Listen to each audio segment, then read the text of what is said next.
우리 앞뒤 좌우에 계신 분들과 함께 인사하겠습니다. 주님 부활, 나의 부활 하고 인사하겠습니다.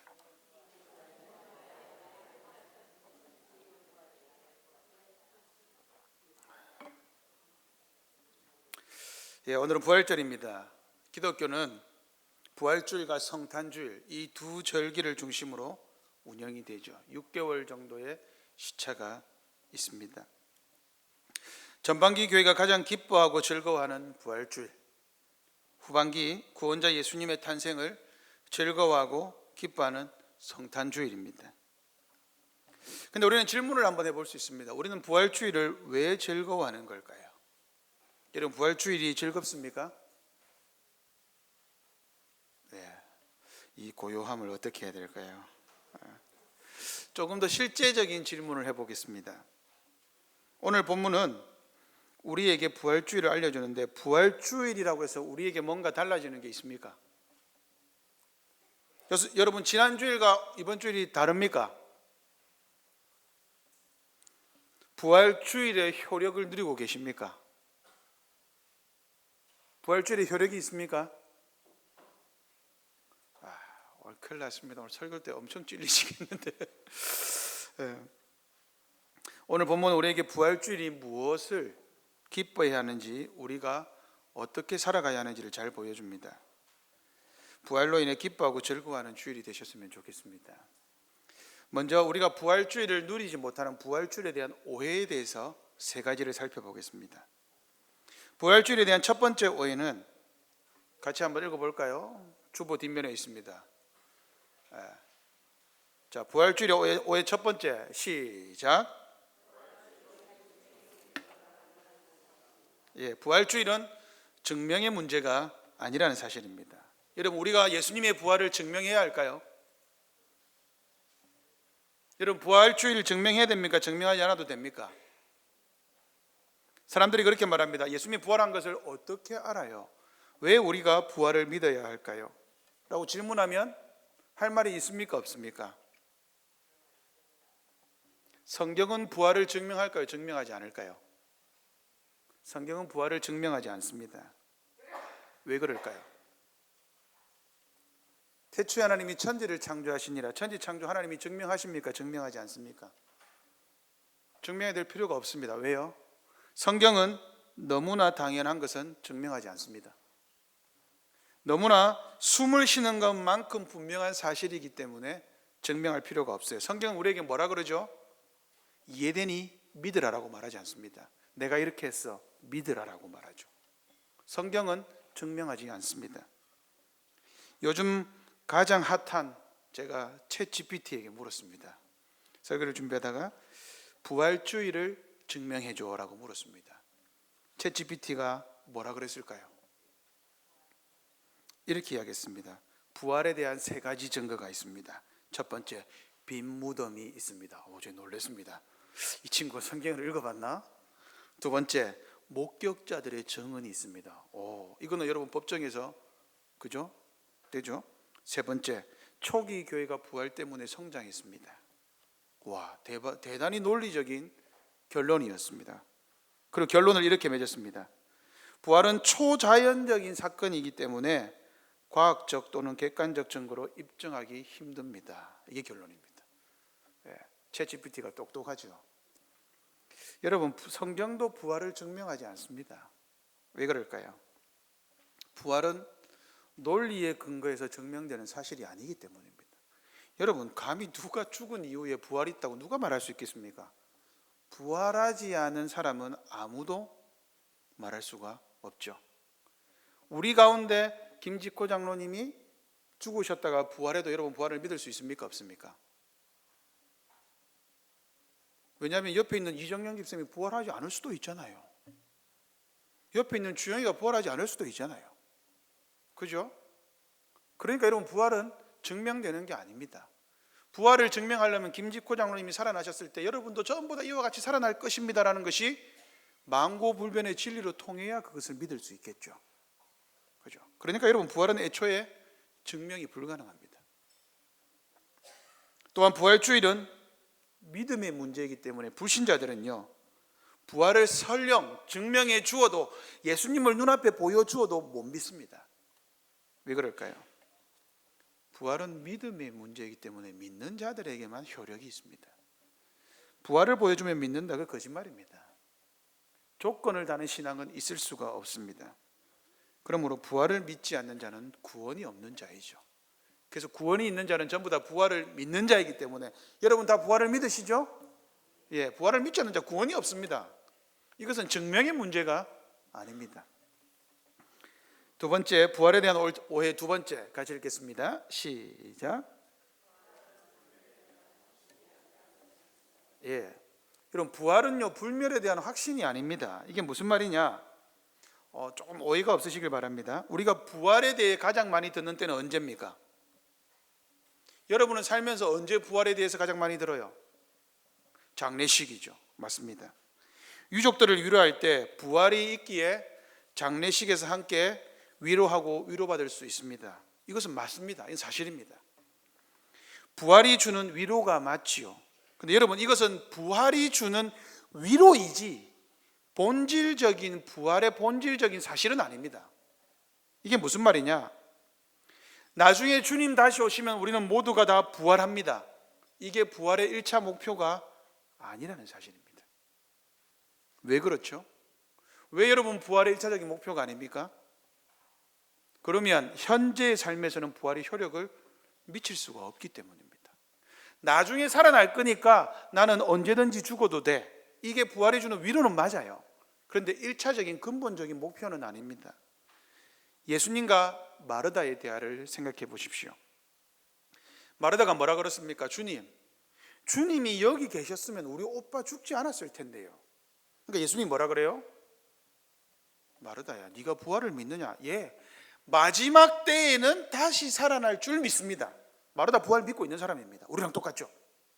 세상의 마지막 때가 되면 우리는 부활할 거라고 믿습니다. 그런데 우리 오빠 죽었잖아요. 부활을 믿는 신앙이 맞습니까? 아닙니까? 아니라는 겁니다. 왜냐하면 마르다가 믿는 부활은 마르다에게 그 어떤 위로도 주지 못했습니다. 그러니까 예수님이 뭐라 그럽니까? 나는 부활이요 생명이니 나를 믿는 자는 죽어도 살겠고, 맞아, 나를 믿는 자는 죽어도 살아. 그런데 여러분, 마지막 때라고 말하지 않았습니다. 무릇 살아서 나를 믿는 자는 영원히 죽지 아니하리라, 이렇게 말했습니다. 무슨 말입니까? 이미 부활했는데 왜 육체의 죽음 때문에 슬퍼하지라는 말을 한 거예요. 예수님께서 지금 그 말을 하는 겁니다. 부활은요, 죽고 나서 다시 살아나는 것, 그건 당연합니다. 그러나 지금 우리는 부활했습니까? 부활하지 않았습니까? 지금 부활했다라는 것을 예수님이 말씀해 주신 거예요. 무릇 살아서 나를 믿는 자는 영원히 죽지 않는다. 그 말은 영원히 죽지 않는 생명의, 부활의 생명을 지니고 있다라는 말입니다. 그러므로 내 삶의 지금, 여러분이 지금 살고 계시는 현재, 이 현재와 상관없는 부활은 없습니다. 그래서 오늘 설교 제목이 뭐죠? 부활 지금 여기에입니다.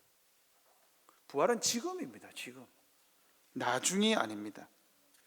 부활을 다시 만날 수 있다는 말로 대체하기 시작하면 무엇이 약해지느냐?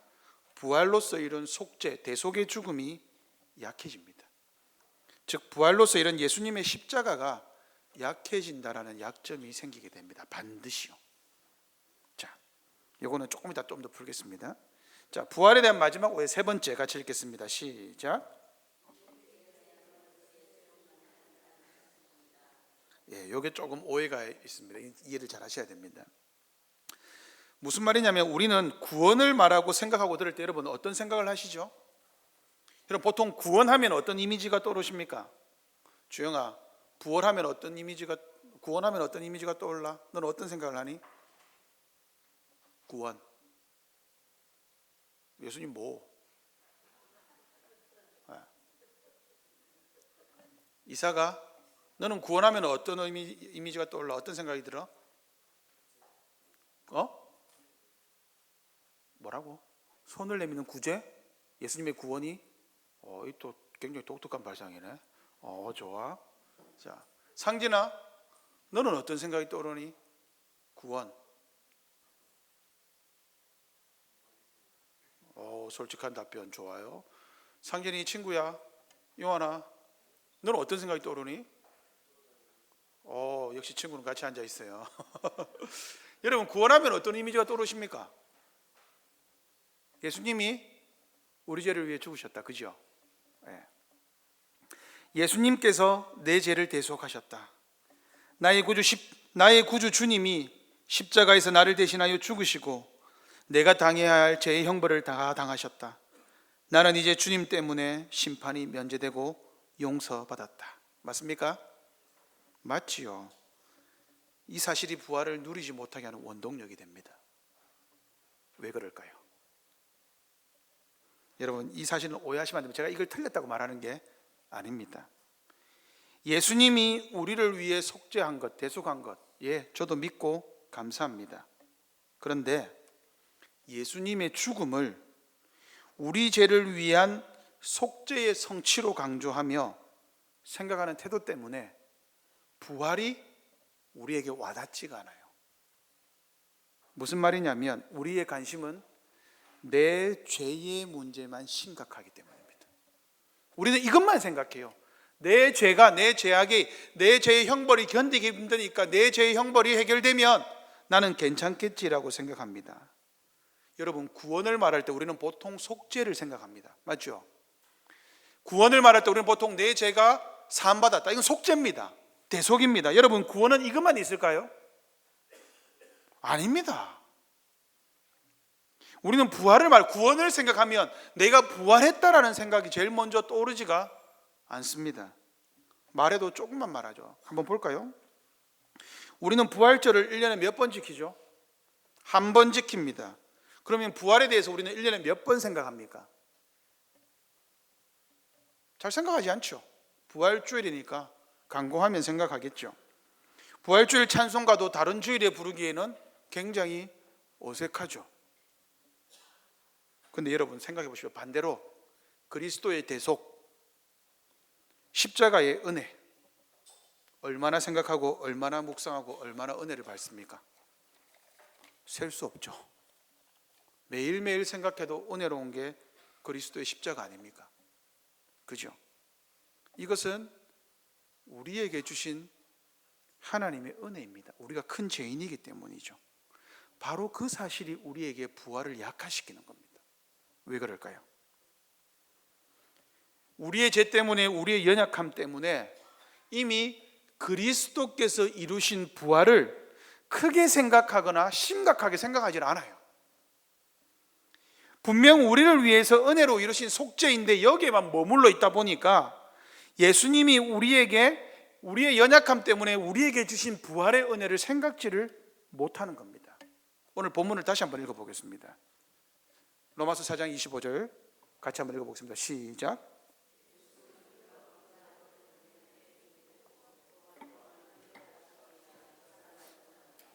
아멘. 우리가 생각하는 부활과는 너무나 다르죠. 사도 바울은 뭐라고 말합니까? 예수는 우리가 범죄한 것 때문에 내 줌이 되고 끝이 아닙니다. 그 다음을 위한 빌드업이죠. 우리를 뭐하기 위하여? 의롭다 하시기 위하여 살아나셨다. 그러면 예수님의 부활의 목적은 무엇입니까? 우리의 의로움입니다.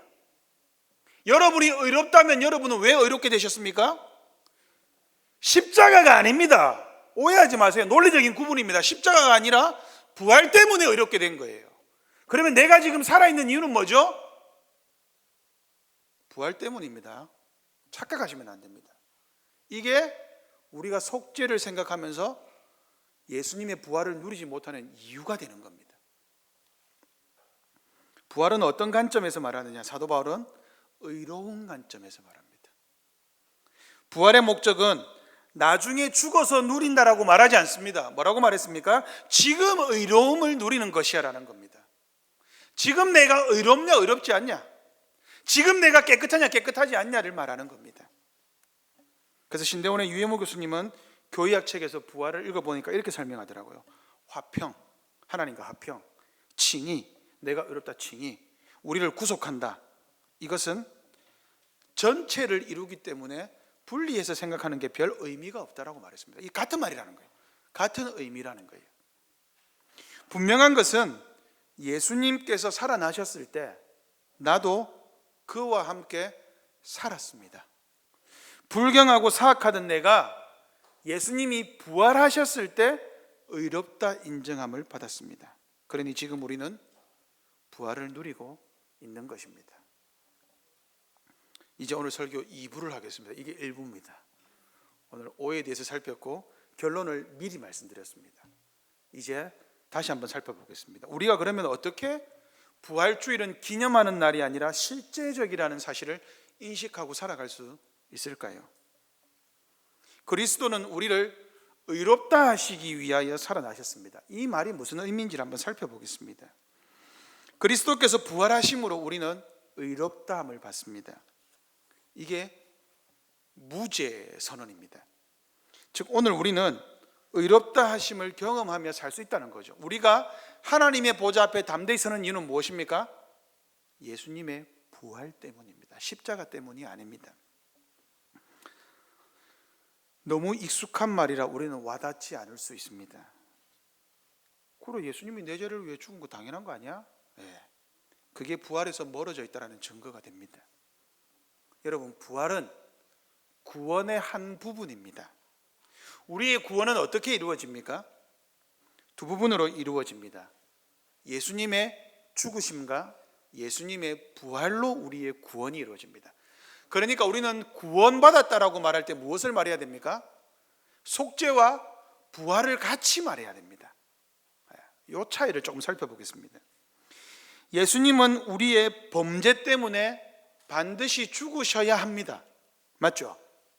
예수님은 우리의 중보자이십니다. 은혜 언약의 중보자로서 오늘 배울 건데요. 5회 우리의 죄를 위해 죽으셨습니다. 목사님 다 아는 말인데 왜 다 아는 말이죠. 그래서 아브라함 카이프가 이에 대해서 신랄하게 비판했습니다. 나는 최선을 다하고 있다. 나는 더 이상 잘할 수 없으며 그러므로 하나님께서는 나머지 미흡한 점들은 예수를 봐서라도 10중 8구 용서해 주실 것이다. 맞죠? 이렇게 생각하는 사람을 뭐라고 한 줄 아십니까? 그렇게 생각하면서 여전히 어슬렁거리며 돌아다니는 자는 하나님에 대한 믿음에 이르지 못한 자이다. 무슨 말이죠? 예수님은 뭐라고 말씀하셨습니까? 하늘에 계신 너희 아버지의 온전하심과 같이 너희도 온전하라, 완전하라, 죄 없이 행하라입니다. 이게 가능합니까? 이런 진리의 말씀 앞에 우리는 결코 우리가 온전할 수 없음을 고백할 수밖에 없습니다. 여러분, 근데 분명히 아셔야 합니다. 우리가 하나님 앞에 조금 부족한 채로 죄를 짓는 채로 설 수 있습니까? 설 수 없습니까? 설 수밖에 없죠. 근데 서면 죽습니다. 협박이 아닙니다. 실제로 출애굽기에서 이스라엘 백성들이 이 출애굽기 19장 20장을 보십시오. 구원받았습니다. 그런데 시내산 앞에 하나님의 임재 앞에 섰을 때 뭐라 그랬습니까? 우리가 죽겠다라고 느꼈다는 겁니다. 실제로. 이것은 협박이 아닙니다. 사실입니다.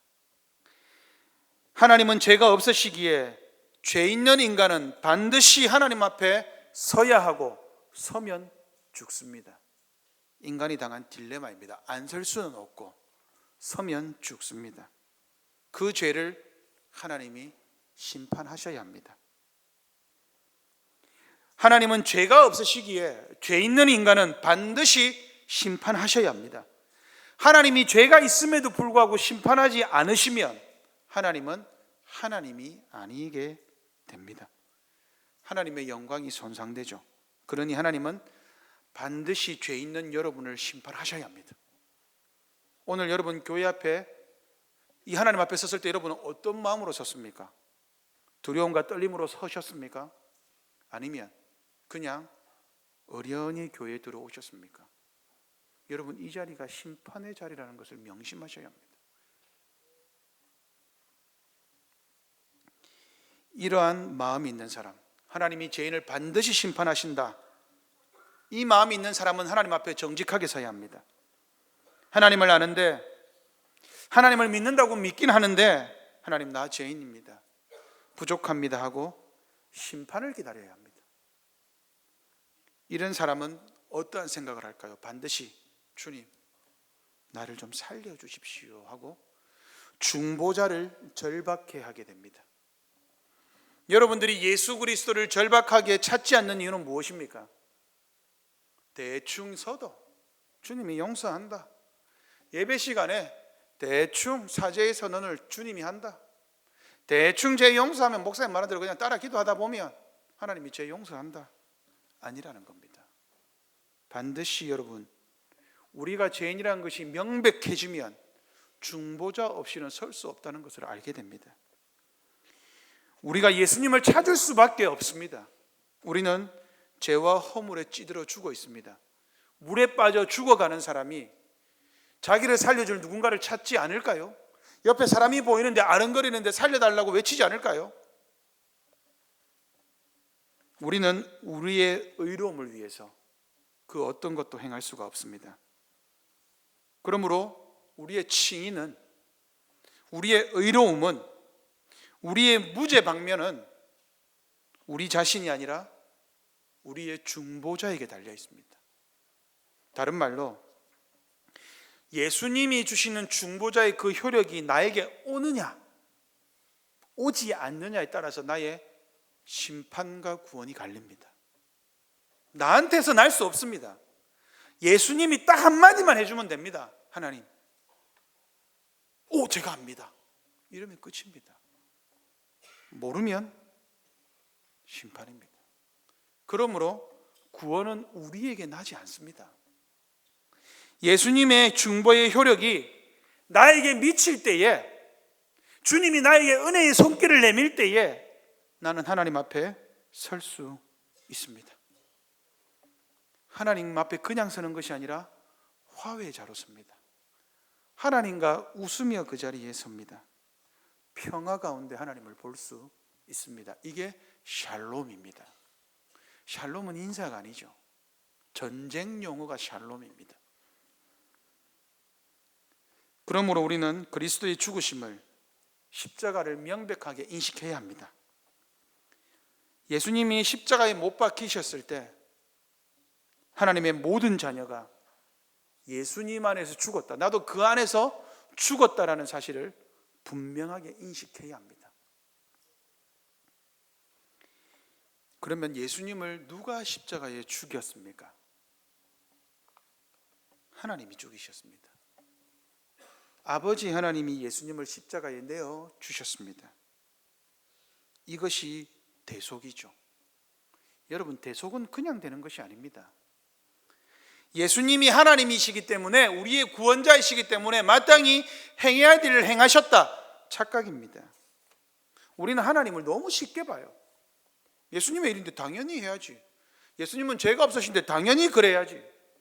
여러분, 예수님이 얼마나 끔찍한 일을 겪으셨습니까? 하나님의 저주를 자신의 몸에 받으셨습니다. 그런데 여러분, 문제가 있습니다. 문제가 뭘까요? 예수님이 우리의 죄를 가져가셨습니까? 죄의 형벌을 가져가셨습니까? 죄의 형벌을 가져가셨습니다. 우리 죄를 가져가신 게 아니면 착각하시면 안 됩니다. 예수님은 우리의 죄의 형벌만 가져가셨습니다. 그러면 문제는 뭡니까? 예수님이 십자가에 죽으셨을 때 우리가 깨끗해졌습니까? 깨끗해지지 않았습니까? 깨끗해지지 않았습니다. 여러분, 이게 문제예요. 예수님은 우리의 죄의 책임, 죄의 형벌, 우리가 죄를 지었을 때 받아야 될 벌을 받으신 거지, 우리의 죄 자체를 가져가신 게 아닙니다. 우리의 죄는 없어지지 않아요. 예수님이 십자가에 죽으셨을 때, 예수님이 죽으심으로 우리가 하나님 앞에 완전히 새 사람으로 섭니까? 아니죠. 우리는 죄 있는 채로 섭니다. 형벌을 면제받았을 뿐입니다. 그러니까 우리는 하나님 앞에서 여전히 전과자입니다.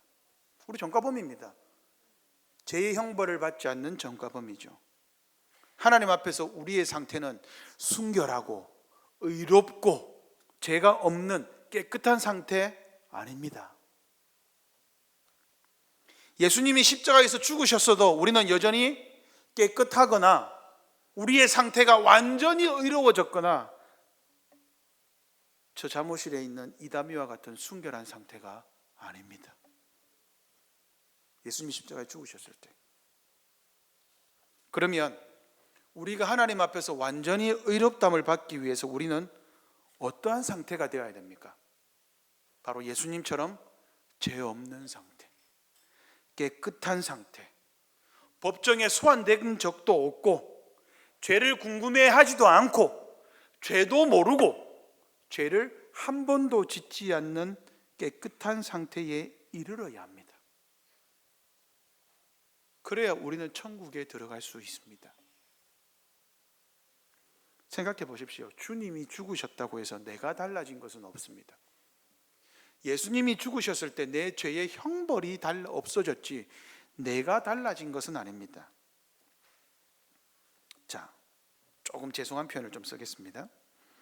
그리스도께서 우리 대신 벌을 받음으로써 우리는 우리 죄에 대한 정죄와 사망은 없어졌습니다. 그죠? 우리는 분명히 죄인이다. 죄인이면 심판해야 되는데 이 심판이 없어진 거예요. 그래서 우리는 자유함을 얻었습니다. 그 죄의 대가에 있어서는, 죄로 인해서 받을 형벌에 대해서는 우리는 자유함을 얻었습니다. 그러나 여전히 우리는 전과자입니다. 한번 잘 생각해 보세요. 여러분이 여러분 자신에 대해서 재판관이 한번 되어 보십시오. 죄값으로 정죄받고, 그죠? 감옥에서 형을 다 살고 고통을 당하고 나면 우리는 자유인이 됩니까? 안 됩니까? 자유인이 되죠. 우리의 받을 형벌을 다 받았으니까. 그죠? 그러면 벌을 다 마치고 자유인이 되었다고 해서, 죄의 형벌을 다 받았다고 해서 우리가 정직한 사람이 되었습니까? 그 사람이 깨끗한 사람이 되었습니까? 죄송한 표현입니다. 여러분은 감히 여러분의 재산을 전과자에게 맡기고 그 사람을 아무런 마음의 불편도 없이 모든 것을 여러분 믿고 맡길 수 있는 친구로 선택하겠습니까? 그렇게 해야 됩니다. 우리는 10중 8구는 그렇게 안 하겠죠. 왜 안 합니까? 아는 거예요. 깨끗한 상태가 아니라는 것을 아는 겁니다. 그런데 여러분, 그 상태가 바로 우리의 상태입니다. 우리는 하나님 앞에 정죄받은 자, 정가밤으로 서 있는 겁니다. 이미 우리는 정죄받았습니다. 너 유죄. 그런데 죄의 형벌은 누가 받았어요? 내가 받아야 되는데 예수님이 받았습니다. 예수님이 죄의 형벌을 받았죠. 그래도 나는 전과자입니까? 아닙니까? 전과자입니다. 그러면 여러분은 여러분을 신뢰할 수 있겠습니까? 사랑할 수 있겠습니까? 하나님 앞에서 우리의 상태는 순결하고 깨끗하고 정직하고 의로운 상태 맞습니까? 아닙니까? 아닙니다. 왜요? 우리는 그런 존재가 아니에요. 그런데 바로 그때에 뭐라고 말합니까? 주님은 우리를 의롭다 하시기 위하여 살아나셨느니라. 우리가 하나님 앞에 깨끗하지 못하고 전과자로 범죄자로 서 있는 그때 주님이 어떻게 하셨습니까? 우리를 아니야, 깨끗하다, 의롭다, 순결하다라고 하시기 위하여 뭐 하셨다는 거예요? 살아나셨다라고 말합니다.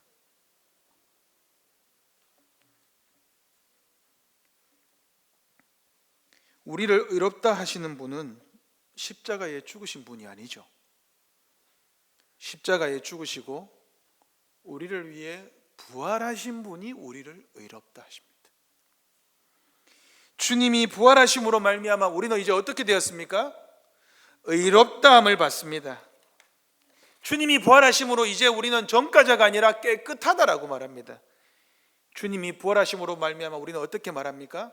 저 이담이나 여기서 잠자고 있는 예준이의 상태가 우리의 상태가 되었습니다.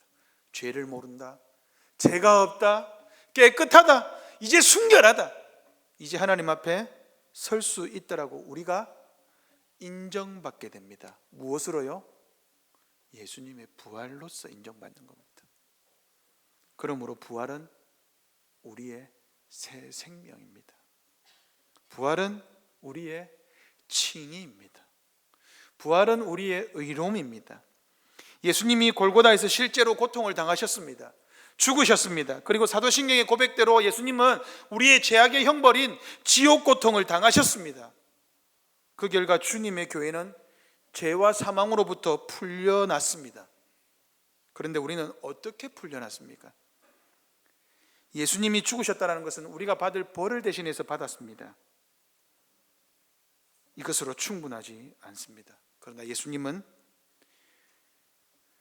영원한 죽음에서 나오셨을 때, 예수님이 그 죽음에서 장사 지낸 바 된 그 무덤에서 예수님이 나오셨을 때 우리는 비로소 그때야 죄와 사망에서 해방되었습니다.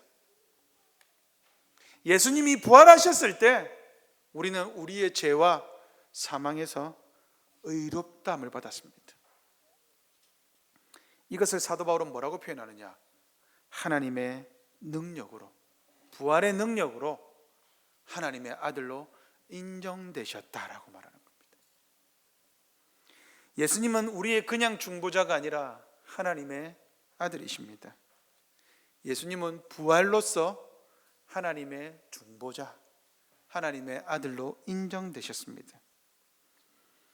진정으로 하나님의 아들로서 우리를 위해 부활하심으로 우리를 죄와 사망에서 푸시고 자유함을 주시고 의롭다 칭해 주셨습니다. 따라서 우리가 하나님 앞에서 의롭다함을 얻고 죄인이 아니고 순수하고 깨끗한 사람으로 서는 것은 그리스도의 십자가가 아니라 그리스도의 부활 때문입니다. 그러므로 예수님의 부활은 우리의 구속과 우리의 자유를 의미할 뿐더러 동시에 죄와 사망에 대한 거룩한 승리입니다. 예수님이 죽으셨으면, 그것으로 끝났다면 우리는 승리를 부를 수 없습니다. 그러나 주님이 부활하심으로 우리는 승리를 노래할 수가 있습니다. 이제 우리는 죄인이 아니라 의인입니다. 이제 우리는 하나님 앞에 깨끗하고 순결하고 의로운 사람으로 여김받습니다. 주님의 부활로 이제 하나님은 우리를 의인으로 대우하십니다. 우리는 예수님의 사랑 때문에 기뻐하고 그가 더 이상 무덤에 있지 않다는 것으로 기뻐하는 것은 정당한 반응이 아닙니다. 우리가 하나님의 아들로 인해, 아들 예수님의 부활로 인해 우리가 의롭게 되었다, 이것을 당당하게 인식하고 이것이 우리가 강조되어야 할 바입니다. 예수님의 죽으심으로 여러분은 의로우심을 못 얻습니다. 예수님의 부활로 의롭다함을 받습니다. 그러므로 우리는 매 주일이 부활주일입니다. 이것이 해마다 반복되지만, 매주일 반복되지만 이것이 새로운 이야기, 이것이 바로 우리의 기쁨의 원천이 되어야 합니다. 만일 하나님의 자녀로서 여러분이 이 사실에 무관심하다면 그 사람은 해마다 부활주일이 되면 예수님을 십자가로 다시 끌어내리고 있는 것입니다. 그렇다면 우리는 부활을 어떻게 누릴 수 있을까요? 여러분들이 이 부활주일을, 주님의 부활을 누리기 위해서 여러분이 해야 될 것은 무엇입니까? 아무것도 없습니다. 왜요? 우리가 그리스도와 연합되어 있다는 사실을 믿으시면 됩니다. 여러분은 하나님의 계획과 뜻에 따라 그리스도에게 접붙여져 있습니까? 하나님 아버지께서 여러분을 그의 아들 예수 그리스도에게 주셨습니까? 여러분은 그리스도와 한 나무입니까?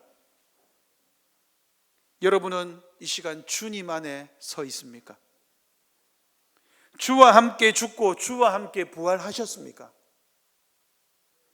그리스도께서는 자신이 겪은 모든 경험을 우리와 함께 나누는 방식으로 여러분을 자신 안에 품고 있습니다.